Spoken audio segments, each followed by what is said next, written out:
I went to Ekiti really to serve, to see how I can contribute. And I got to the point of asking myself, in assessment of Ekiti, what's the future for Ekiti?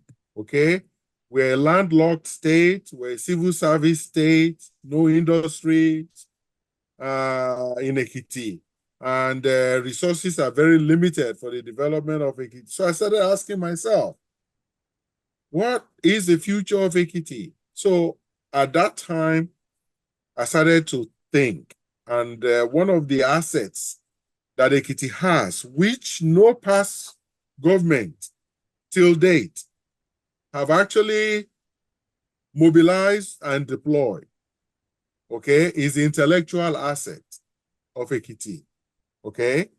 So back in 2013 to 2014 was a period when I started to think about this intellectual asset, okay? You hear about Ekiti being a renowned doctor here, a renowned engineer there, having achieved this here or achieved that there, okay? But when you go to Ekiti itself, there's no evidence, no reference point that you can lay hand on as being part of their contribution. So I started thinking, how can I mobilize these intellectual assets for the development of Ekiti? Then I realized there's no platform, no vehicle for me to attract these people to Ekiti. And I came to the conclusion that knowledge is the future, or is an area where Ekiti can create a comparative advantage over other states. So I started looking into knowledge economy and started thinking about the platform that will attract these intellectuals to Ekiti, that will create an environment for them to perform in Ekiti without necessarily losing their economic status wherever they are currently. So that's how I came up with the Ekiti Knowledge Zone concept. People of the fountain. And of course, I had the full support of the governor, and we put together a steering committee to try to explore further all the various sectors that could that has high knowledge content, and engaged an international consulting outfit to try to help us to draw a master plan, even though that was suspended or terminated because we failed to secure a second term. I mean, we failed to win the re-election at that time. So all the work, the background, the vision were all documented. In fact, I went as far as Malaysia, Cyberjaya, okay, and all their free trade zones that they have created there to be able to gain insight into what it takes to establish a successful zone. And of course, I was also aware at the time that 99% of free trade zones in Nigeria failed. Okay, so it was critical to find out why they failed and look at how we can protect our vision from failure. What are the critical elements and all of that? So I factored that all in, or we factored all that in formulating Ekiti Knowledge Zone.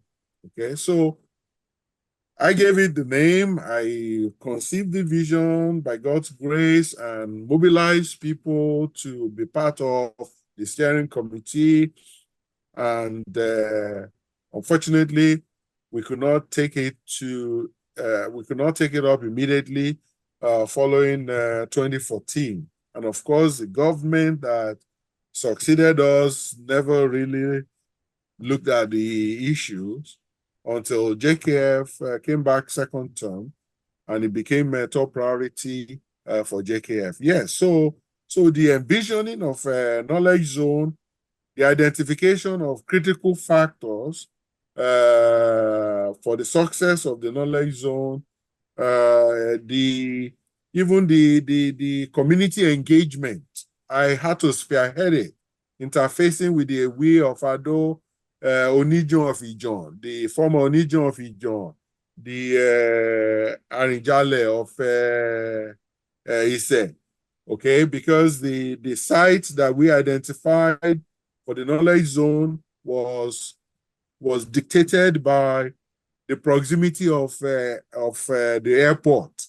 Okay, because the caliber of people, the caliber of investors and investments that will come into knowledge zone cannot come by ground transportation.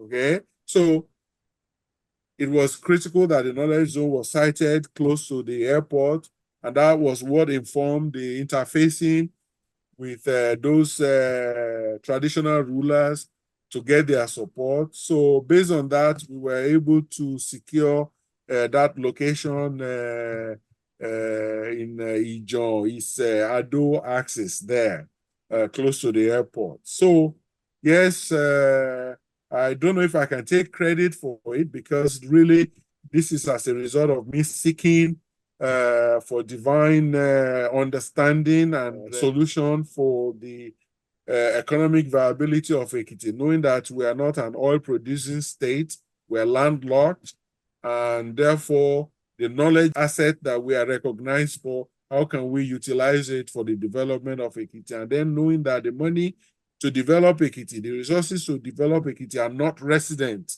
in Ekiti. You know, so you need the proper infrastructure and size, magnitude to be able to attract them. So in the second term of JKF, the Knowledge Zone project was continued as a result of papers you left behind?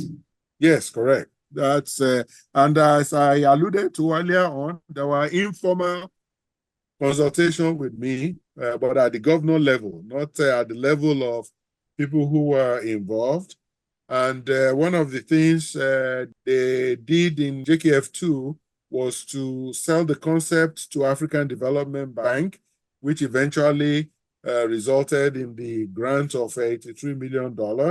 And then also the other thing that they continued was the establishment of Ekiti Knowledge Zone Authority, because it is critically, in fact, when I conceived this vision, it was never to be funded by government.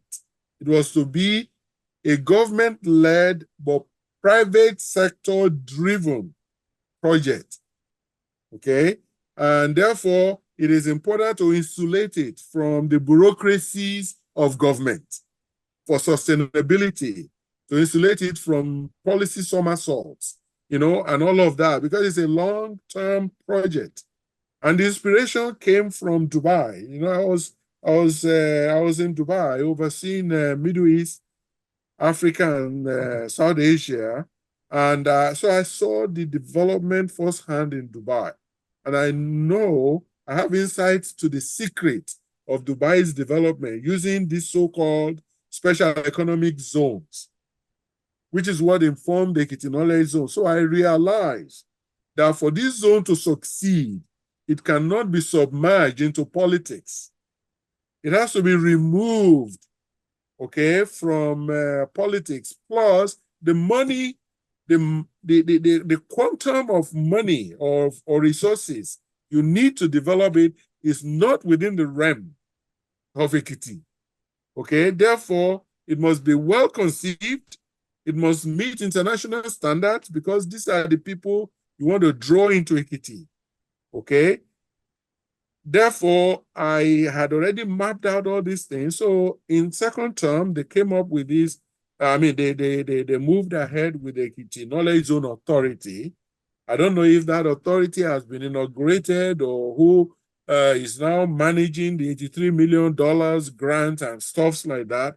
But for the success of that zone, it must be insulated, okay, from any particular regime, even though government support is going to be critical in terms of, for example, I emphasized to JKF during the second term the need to get a free trade zone license.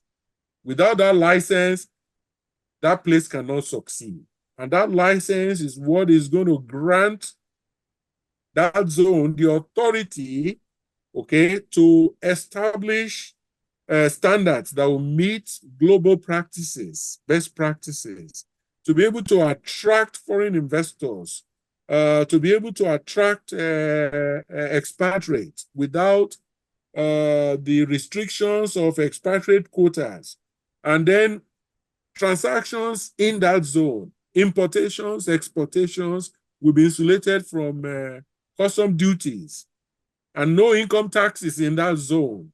Okay, so that license is very, very critical. Okay, and I impressed on him at that time that, look, we have His Excellency Adebayo as the minister in charge. It was a good opportunity to secure that license, and fortunately, that license was granted. Okay, but again, that license is not a guarantee to success. It's a critical success factor, but it doesn't guarantee success. As I told you, almost every state actually in Nigeria have these free trade zones. You know, you'll be surprised to find out almost every state has it. But how many do you hear has been successful beyond Lagos and maybe very few others? Okay, so you have it, but then to put it to use successfully is another factor. Okay, so there's still a lot of governance issue that I see around this, Ekiti Knowledge Zone project. Okay, but I've not been asked or provided any input to that. So I'm hoping that they are doing the right thing. And of course, the Ekiti Knowledge Zone is beyond the IT hub.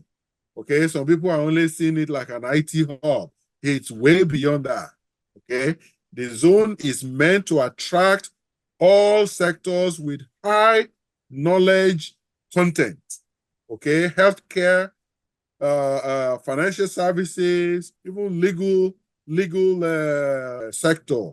Okay, there's so many sectors where knowledge is a very, very high content. And the idea is that let Ekiti have a platform to showcase to the rest of Nigeria what knowledge can do, to commercialize the knowledge associated with Ekiti. And in fact, knowledge is ruling the world today. Okay, interestingly. So that zone was never to create a zone to compete with the Inewis, to compete with the Anambrans or the Southeast zone that are already used to manufacturing. Okay, business. We cannot compete favorably against those people. But let Ekiti become the go-to state when you're looking for knowledge, okay, that is crucial to development. Let Ekiti be the go-to state, okay, in research and development, in academics, okay. There's no reason why. For example, I tell you, if you go to Dubai today, all the Ivy League universities around the world, they have Dubai campus. And these Dubai campuses are in special zones. So you have a knowledge village, you have an academic city, okay? You have, these are names for special economic zones created to promote knowledge.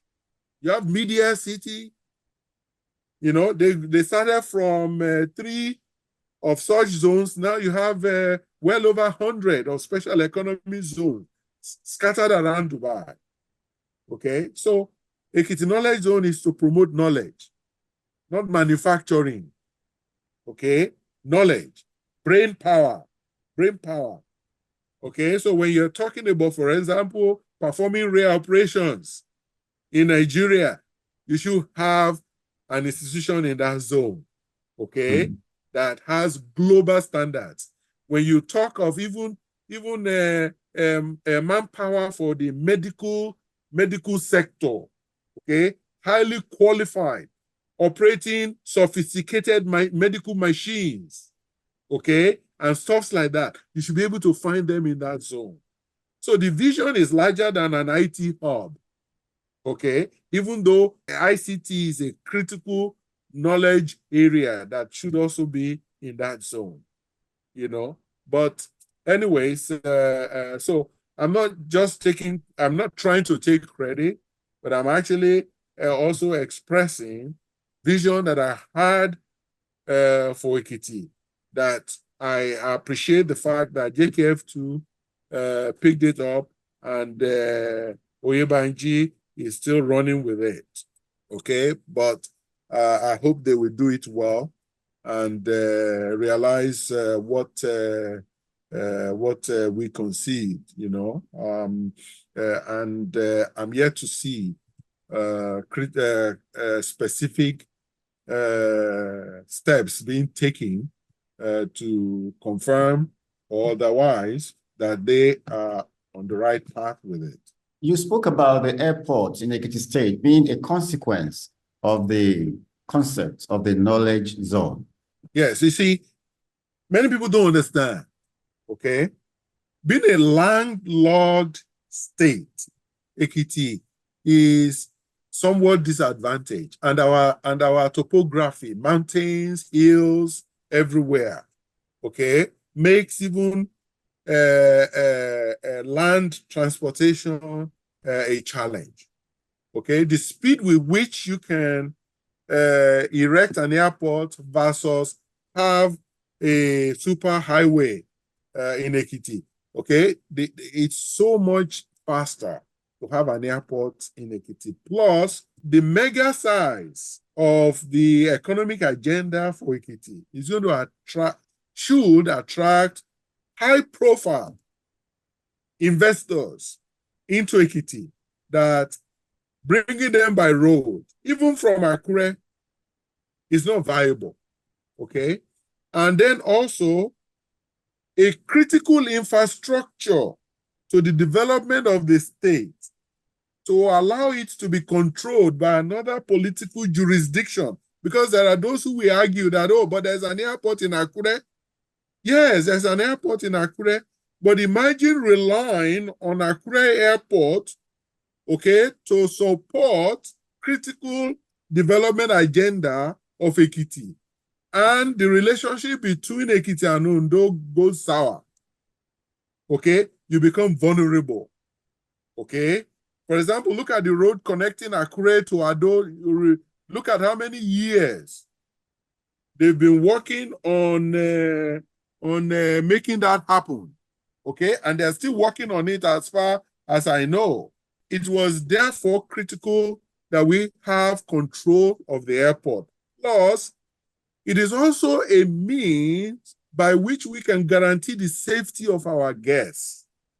If I'm bringing somebody from the United States, okay, let's assume they land in Abuja, I can fly them direct into Ekiti and be able to offer them security, guarantee their security while they are in Ekiti.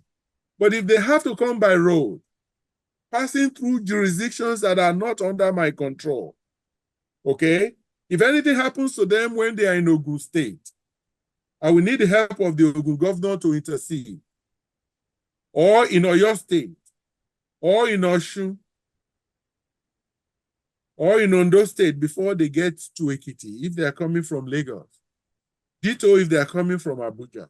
So it's a mean by which I can focus on territorial security, okay? Make Ekiti safe and secure, and guarantee that my guests, whether they're on business or they are tourists or whatever they are in Ekiti for, I can ensure that they are safe.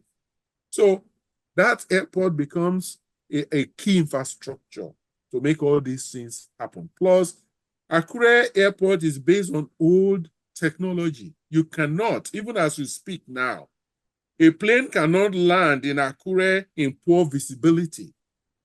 Even during the day when it's foggy, they cannot land. They have to return.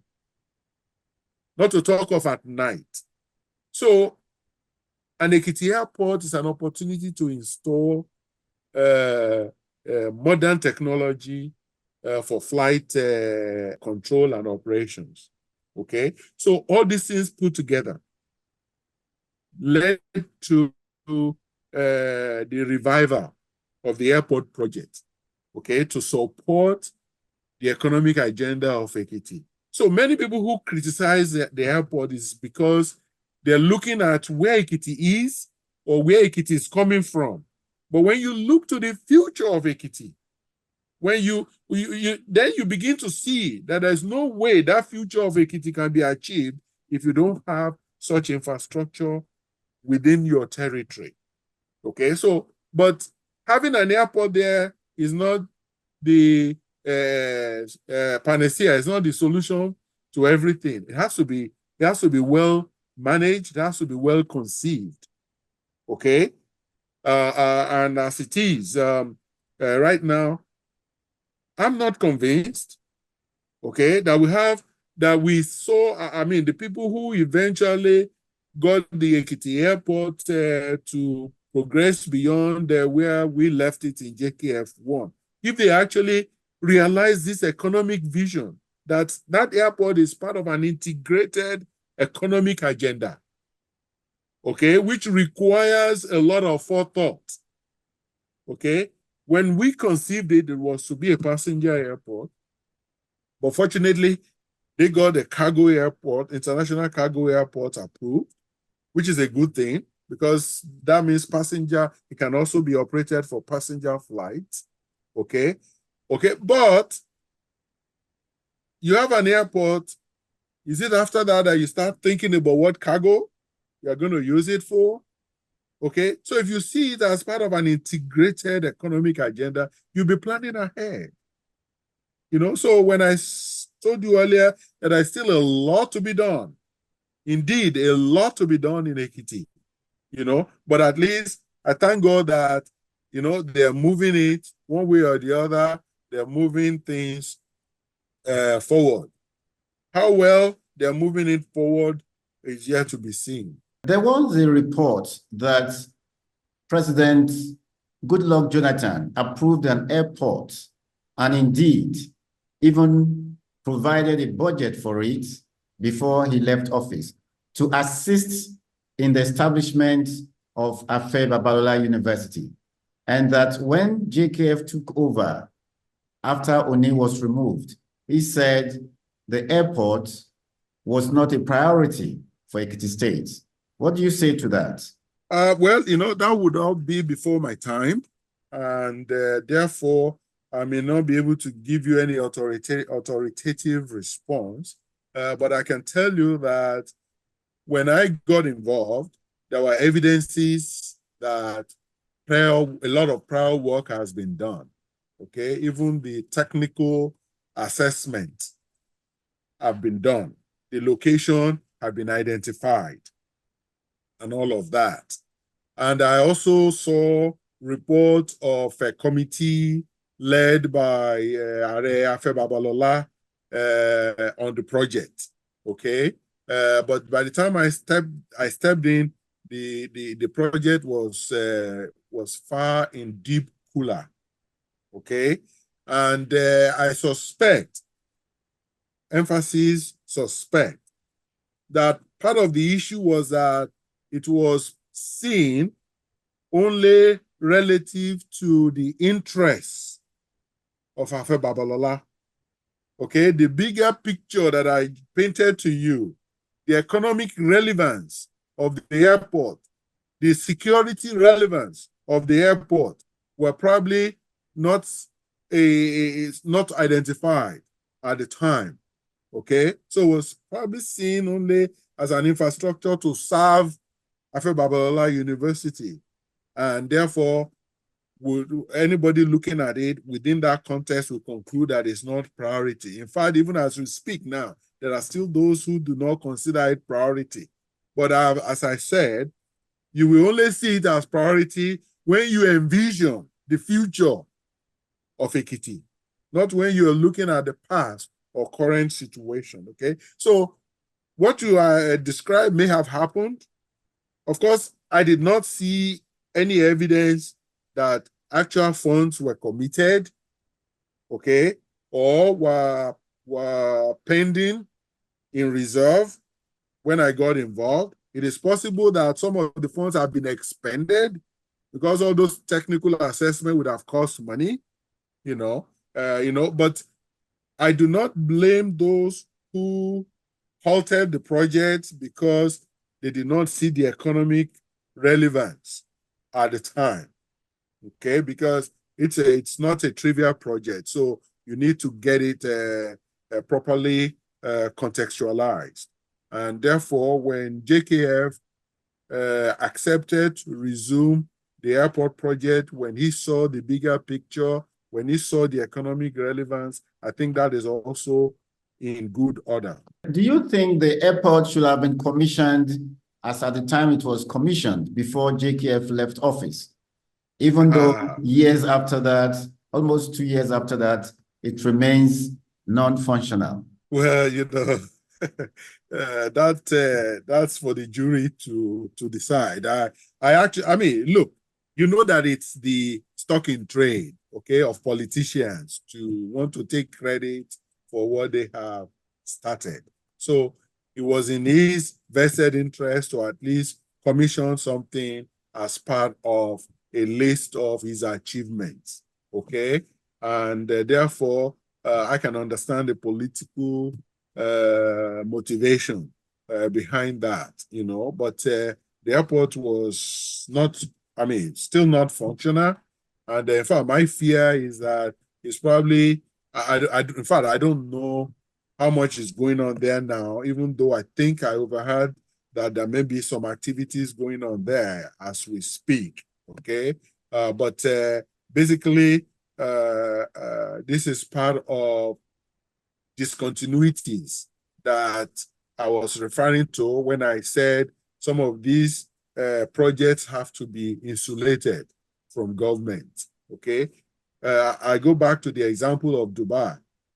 Much of the economic development you see in Dubai are insulated from civil service structure. In fact, they are constructed like corporate entities, okay, with proper governance oversight, okay, whether in form of even shareholding, boards, representatives, management set up for all this development, okay? So you have to manage them like a business, okay? You have to manage it. So when you start having a lot of these political motives and agendas interfere with these things, they are recipe for disaster. So yes, I'm not surprised that the airport is still not operational. And at the same time, I can rationalize the rush to commission the place in order for the government of the day to register that as one of their accomplishments. Recently, Afe Babalola made a comment about the performance of everyone who had governed the state before now, that they did not do well. Do you agree with him? He's entitled to make his own assessment. He's one of those that fought for the creation of that state. And imagine if Afe Babalola was the first governor of Ekiti State. Imagine what Ekiti would look like today, given what he has accomplished with his university. So with that background, you in fact, he's entitled to his opinion. And to be frank with you, I think when you make such assessments, you often have your own frame of reference. Okay, so somebody could pass based on what the pass mark is. Okay, so the pass mark he was using to judge performances of past administrations will be his own marking scheme, and I'm not in position really to agree or disagree with him, but from what I've seen, even from when I started with the government in December 2011, yes, we could have done way better than we have done. Way better than we have done. Okay, so to that extent, I see a lot of merit in his assessment.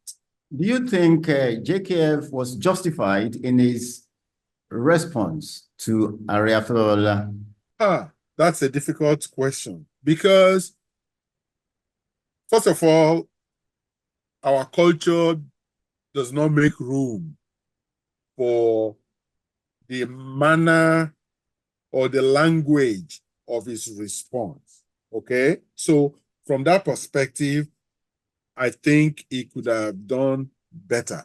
However, from what he said, and I'm being impartial here, from what he said, you can also see that he has some specific issues that he was reacting to, even though the reaction may be belated. Okay, in other words, he was using the occasion to react to things that may have happened in the past, which maybe very few people were aware of. So unfortunately, nobody can sympathize with what he is trying to address, okay, with the Baba, okay? In other words, his reaction, it was not a response, it was a reaction, okay? And to that extent, I would probably say it was in poor taste, okay? And of course, it is against our culture. DRA, we want to thank you for giving us this time to speak with you. We know you are in the United States of America, and we are coming back to you to talk about your efforts in the USA. But for today, thank you for your time. Well, thank you so much for having me. It's been a pleasure. Have a nice day. You too. People of the fountain.